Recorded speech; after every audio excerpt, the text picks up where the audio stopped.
He just couldn't resist opening that door, could he?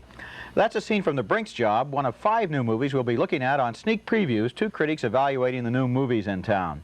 Across the aisle from me is Gene Siskel, the film critic of the Chicago Tribune and CBS TV News in Chicago. And this is Roger Ebert, the Pulitzer Prize-winning film critic of the Chicago Sun-Times. Now, in addition to The Brinks Job, we'll be reviewing Hardcore, a tough new film by the writer of Taxi Driver. Hardcore stars George C. Scott as a deeply religious man whose daughter has run away from home and into the California pornography business. Also, we'll take a look at The Warriors, a film certain to make my year's 10 worst list. It's about a war between street gangs in New York City. And Quintet, a film directed by Robert Altman and starring Paul Newman. Now, Roger and I don't see eye to eye on several of these movies, but our major disagreement comes right away with the first film, The Great Train Robbery. Well, I like it, so I take it that you didn't. You're right. Okay. Back in 1855, they said it had to be impossible to rob a moving train.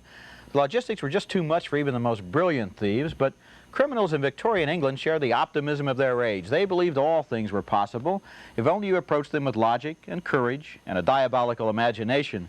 And that's the premise behind The Great Train Robbery, a comedy thriller about the first train robbery in history. The target is a safe containing gold bars, a payroll for the British Army.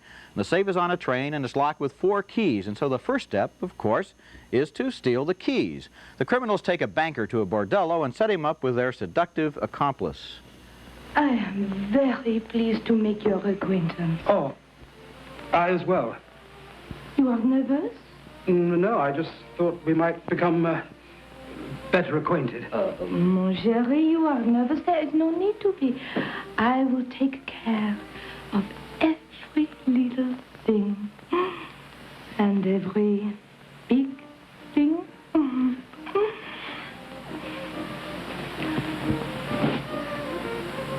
Oh, such a strong man. Well, yes, I did a bit of sport when I was younger, of course. Oh, but you are still young and very strong. You want this off as well? It is best, no? The touch of flesh to flesh. The warmth of the body. This is the French way, is it? Oui, mon cher. What is this? A key, but I'm afraid... Oh, there must be nothing. Nothing between us. Oh, yes.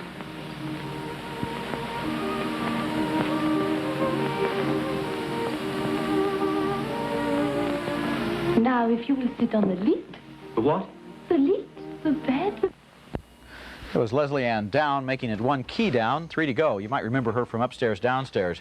Her fellow conspirators in the Great Train Robbery are Sean Connery and Donald Sutherland. And once they steal the keys, they discover they have a new problem. How do you get on board the luggage car that contains the safe with the gold? It can't be worked from within. I mean, even if I was to be able to get inside the van, I'd be locked inside there until it gets into Folkestone Station. And who do you think's behind all of this, huh? Only the crushers themselves, that's who. 2 plainclothes jacks were on the platform tonight, saying as how a Mr. Sims was planning to rob the Crimean gold tomorrow. I wish you could have heard them talk. They don't have a very high opinion of your intelligence, but they do credit your nerve. And they put crushers on every station on the line and at Folkestone. So, here we are. Burgess is no good to us. I can't get into the van on account of that jack opening everything. And even if I could get into the van, I couldn't get the gold out on account of they've locked the door from the outside. So what's it to have 4 keys, I ask you? 4 keys or 40 keys, what difference it make? It don't make no bloody difference at all. It's a waste, the whole damn thing, and nothing to be done about it. All on account of they found you out, Mr. Edward Bloody Sims Pierce. That was something we didn't think of, wasn't it? Huh? What have you got to say about that?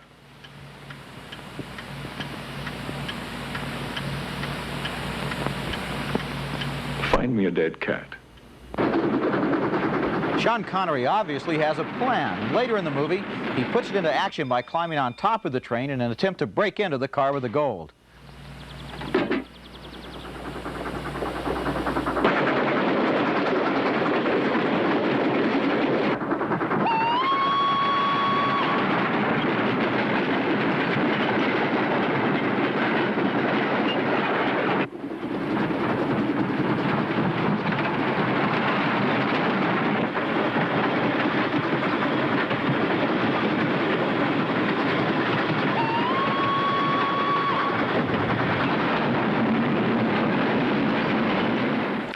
The Great Train Robbery is a classy caper film steeped in the atmosphere of the Victorian age.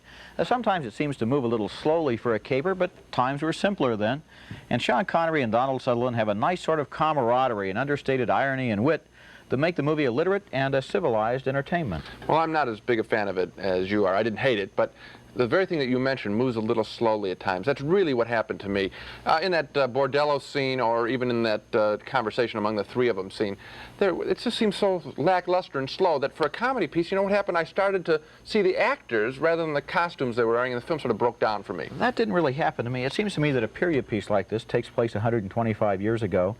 You want a different pace. You might remember a film that I think we both liked a couple of years ago, The 7% Solution, right, which was set at about the same time. I think you have to have that kind of pacing in order to get the atmosphere. I think if I looked at that film, I wouldn't find those long speeches, but maybe not. More important, I think that this film, by comparison, we got later on in the show, The Brinks Job, which is also about a robbery, also a period film, 1950s Boston. That one, I bought the costume.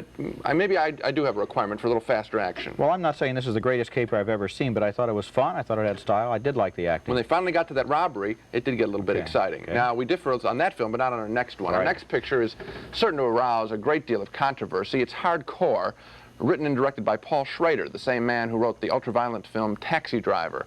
Now, like Taxi Driver, hardcore is set in a world of ugliness, the world of porno bookstores and porno films. George C. Scott plays a deeply religious man whose teenage daughter runs away from him, away from their home in Michigan. She never comes back after she visits Southern California for a religious convention. So Scott hires a private detective, played by Peter Boyle, to find her, and Boyle does, sort of. He discovers that Scott's daughter is caught up in the porno game. She's made a hardcore, rough skin flick. And in a porno shop, Boyle shows Scott the film, and it nearly destroys him. Now he's really desperate to find his daughter.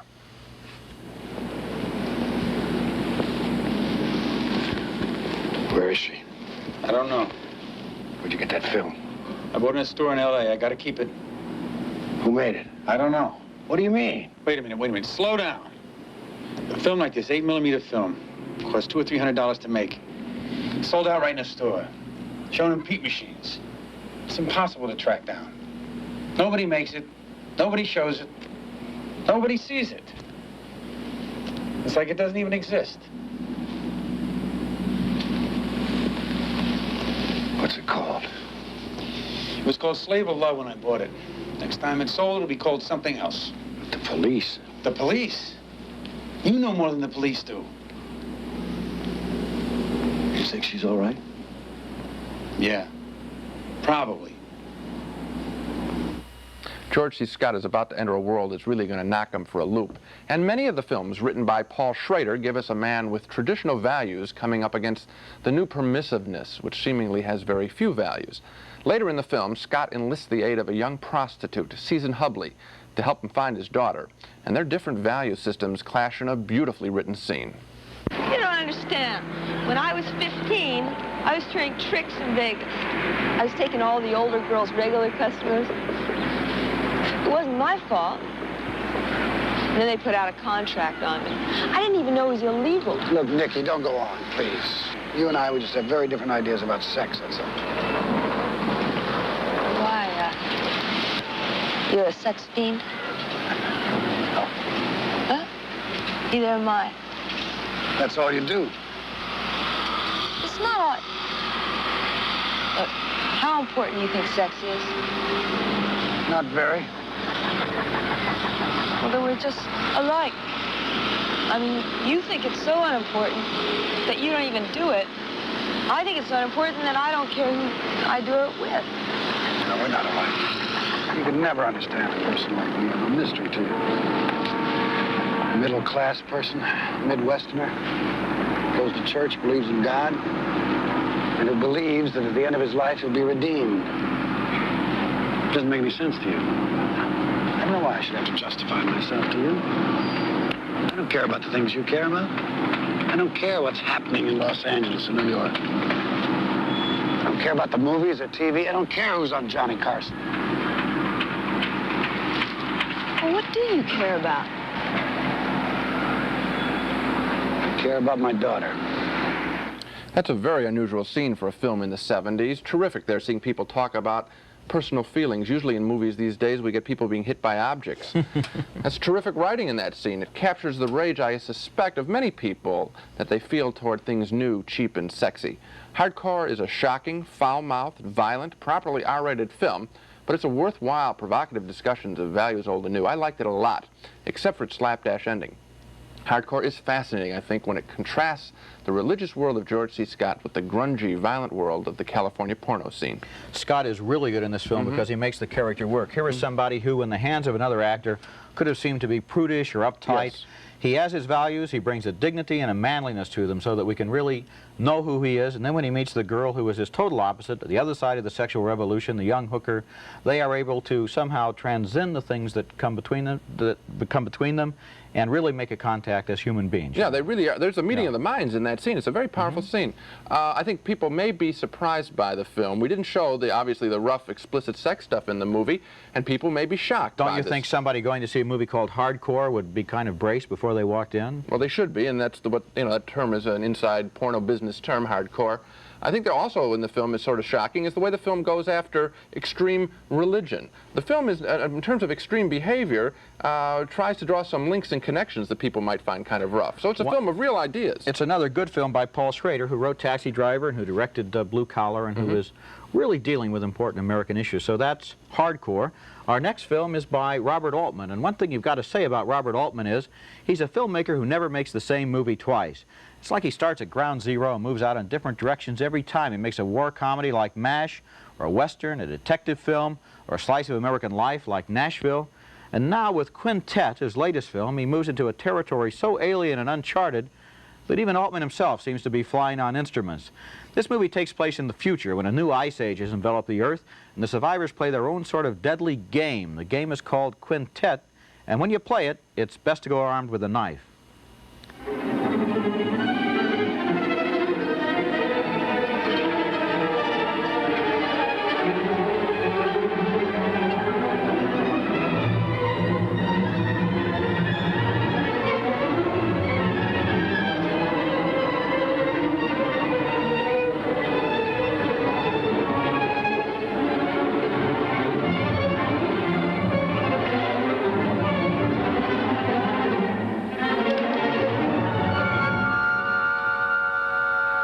All you need is a 5 and you have him. Then it's between you and Duca.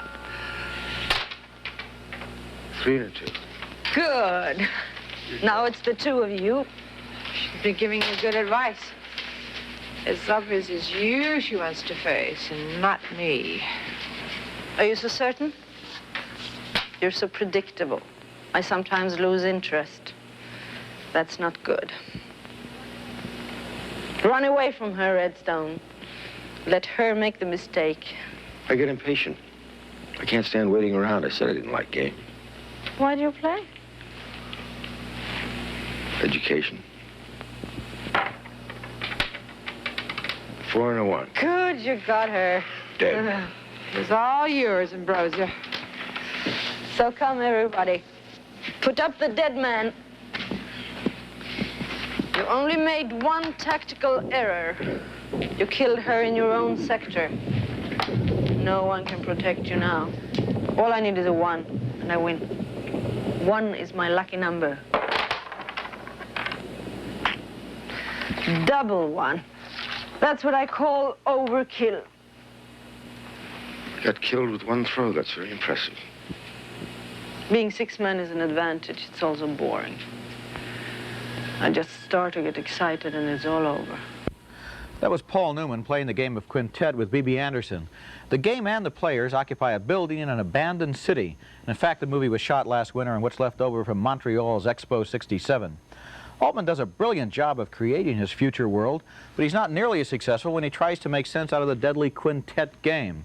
At first, we can't figure out what's going on. And then when we finally do, the story turns out to be not nearly as interesting as the world it takes place in. These are strange and brave people living in a bizarre society, and somehow we get the feeling that they just wouldn't have the time for the artificial mysteries of a game. Right. You know what I think happened? Robert Altman sabotaged his own film. He created a world too interesting to contain people this simple. Yes, I even maybe disliked it more than you did. I couldn't understand the game, didn't know what people were trying to accomplish.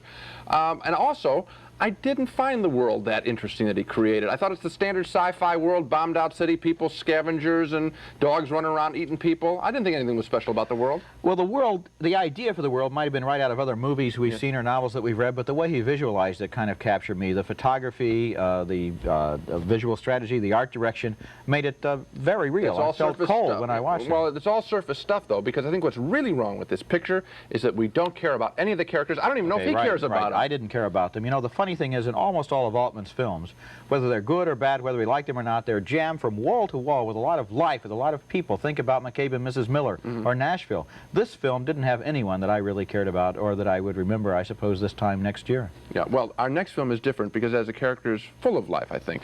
In 1950, 7 Boston area criminals pulled off what was then the biggest cash robbery in American history.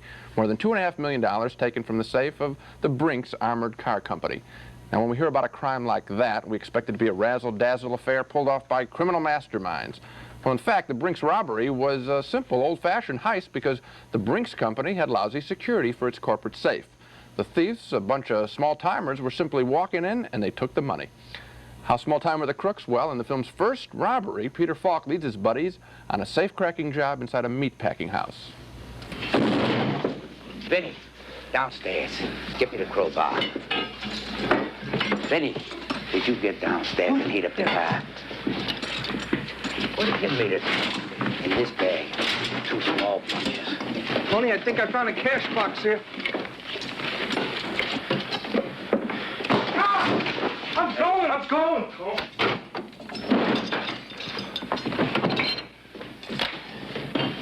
Get the vice. Oh, flight ready. Second floor. No, it's the third. Oh, no.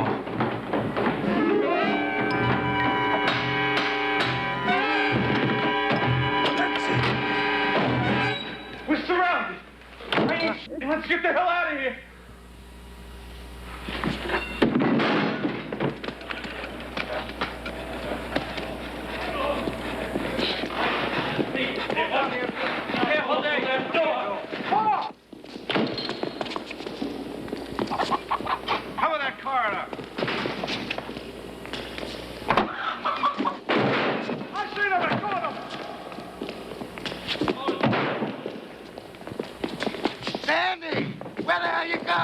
This way, Gussie. Down the chute.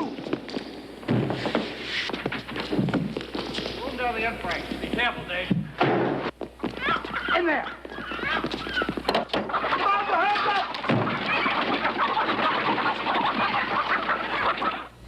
Nobody in here but us chickens. Falk eventually beats that rap, and emboldened, he and his buddies then knock off a couple of Brinks trucks on the street. And that proves to be so easy, he then conceives of a plan to rob the main Brinks safe. He talks about his dream robbery with his wife, Jenna Rollins, over dinner in a restaurant. I'm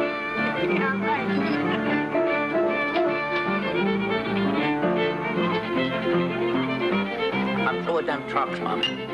Some change. I figure if I can hit them people for nickels and dimes, I ought to be able to take their feet. People have been talking about that for years, Poppy. That might be too tough for you.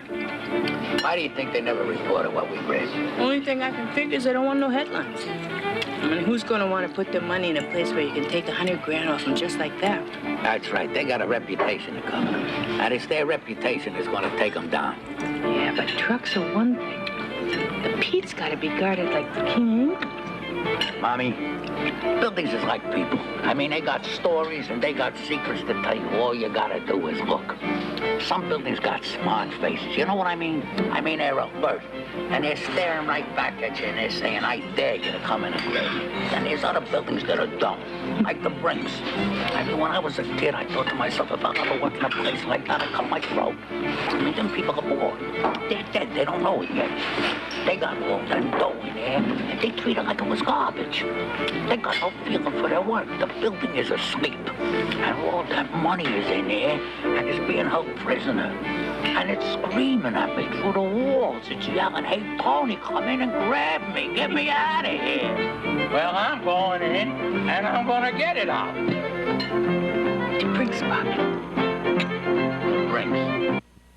He's irresistible there. This is a very gentle, often whimsical movie. It's a nostalgia piece about the 50s, a love letter to a more simple time of crime when people weren't getting hurt by crime so much. The Brinks Job is by no means a great film, but I found it charming, well acted, and dedicated to the principle that deep inside most of us, there's a part of us that would really get a kick out of knocking off a bank. I walked out of the theater and I saw a bank sign and I thought about it a little bit. I'm sure you did. You just want to star in that machine that takes pictures of the robbers. No. I'll tell you, this film does have two things that you don't often find in the same film. First of all, the characters are terrific. I mean, they are characters, you know, the talk, you know, the dialogue, the period and everything. I've never seen Peter Falk do a better job of acting. And at the same time in the film, the director, William Friedkin, makes it very clear how they're going to do the Brinks job. We know how they're going to get in, how they're going to get out, what they're going to do while they're there. And he accomplishes all of that without giving us one of those, you know, in most of these films where you have the chalk talk and the X's and the arrows and everything. He doesn't do that at all. One thing, people hear the name William Friedkin, they know he directed The French Connection. This is not a rough chase picture. Very gentle, very whimsical. It really works. It's magic on you, It's a comedy. It's fun. I enjoyed myself. That's more than I can say for the next film. The Warriors is one of those movies that isn't successful and it doesn't work, and yet I have to give it its due. It has a strange fascination all the same. We're never convinced by what we see, but still we're curious about what's going to happen next. The movie is a harsh and violent allegory about New York street gangs, and especially about a gang named the Warriors. Now, at the beginning of the movie, the Warriors attend a mass meeting of all the city's gangs, and when the leader of the meeting is assassinated in the middle of his speech, the Warriors are framed for the murder. So somehow they've got to get all the way back across the city to their home turf. There's a bounty on their heads, and every gang and every cop in town is looking for them. Well, they get separated, and one of the Warriors runs into a girl they've kidnapped from another gang.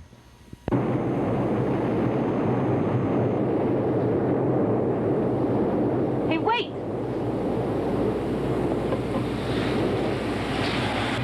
Still cops all over the place. Where's the fox? Cop grabbed him. So how come you hung around? I don't know. Where'd you get the coat? You ask a lot of questions. Don't give me that. I stole it. Cops are looking for somebody in a pink top. Real tough chick. Right, you said that before. Now look, if you still want to get to Union Square, I can show you where to grab the train. Okay. Come on. Hey!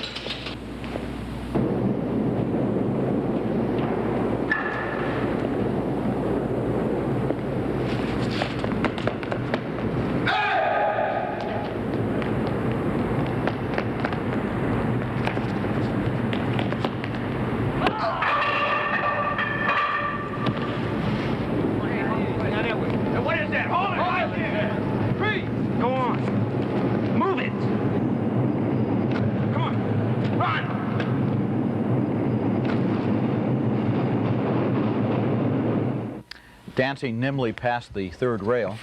Those actors don't talk or look like street people, and the movie isn't very realistic. Maybe it's not meant to be. I suppose the actors are players in an allegory that uses the whole city as a violent stage, etc., and so on, and the streets are almost totally deserted. They're empty except for the gangs and the cops, and we can't accept either of those sides as real human beings. They're fighting machines caught in a war of phony symbols. The movie finally becomes so artificial, so stylized, and so mannered that it's more of a distraction than an adventure. We're left with a paradox, though. It's not good, but somehow it's not boring. Well, I'm with you that it's not a very successful film. I found it actually laughable. Some of the dialogue, I tell you, it reminded me of those old 60s cycle films, you know, where the guys revving up their motors. It was laughable, and then it had these high-flown pretensions. I don't know. Well, I don't know. I think maybe you're asking it to be more realistic, like real street gangs or something. I think the director, Walter Hill, wanted to have some kind of a parable about life in the urban jungle. I could see the parable. I couldn't buy it. I wasn't interested. I thought the film was really a waste of time. Well, I did think it was a waste of time, too, and I don't reward a film particularly because of its high-flown intentions. Hello, Spot the Wonder Dog. Every time we see Spot on the balcony, that means it's time for Dog of the Week. where each of us picks the week's worst movies. These films are even worse than The Warriors. Roger, My Dog is Secrets, a confusing, supposedly meaningful English love story that is being billed in some cities as a new film starring Jacqueline Bisset, the beautiful star of The Deep and The Greek Tycoon. Well, Secrets isn't a new film. It was made several years ago.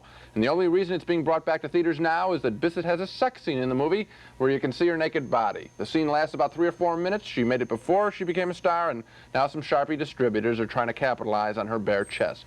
The film otherwise is thoroughly confusing as it examines secret love relationships entered into by Bisset, by her husband, and by her young daughter. But the real secret in Secrets is that the film is a completely phony ripoff. It's not new. It's not new. My film is newer, I guess, than Secrets, but it should have been made before the invention of the motion picture. The dog is called The Stranger and the Gunfighter, and it's sort of a United Nations of schlock. It stars a Chinese kung fu expert, an American cowboy, and a spaghetti western. It was produced by Italians and shot in Spain and Hong Kong. And how do these people talk to each other? Well, that'd only be a problem if they had anything to say. The kung fu expert has been sent to America to find out what his dead uncle did with a fortune in gold. Well, it turns out that the secret of the gold has been tattooed on the bottoms of 4 of the uncle's girlfriends. And so the Chinese guy and the gunfighter team up to find the girls and get to the bottom of things. Oh, no. Then there are lots of phony kung fu fights and boring gun battles. And you know, this film has a little something to disappoint almost everyone. Well, so much for the dogs. To recap the main movies on the show, Roger and I differed in our opinions about The Great Train Robbery with Sean Connery. Roger liked the PG-rated film. He recommends you see it. I thought the picture had more style than real adventure, so I say no. We agree, however, that George C. Scott gives a riveting performance in Hardcore, a rough R-rated film about old and new values. We both say strongly yes to Hardcore. We both agree that Robert Altman's new movie Quintet with Paul Newman is a mystifying, futuristic mess. A double no for that. We both agree that The Brinks Job is a well-made caper film with wonderful character acting and contagious good humor. And we also agree that the New York City gang fight film The Warriors is destroyed by overwrought symbolism and is more laughable than frightening. Okay, that's it for this show. Next time, we'll take a look at Agatha, starring Vanessa Redgrave and Dustin Hoffman, and a puzzling mystery about Agatha Christie. Norma Ray with Beau Bridges and Sally Fields, and the North Avenue Irregulars, a new comedy from Walt Disney. Until then, we'll see you at the movies.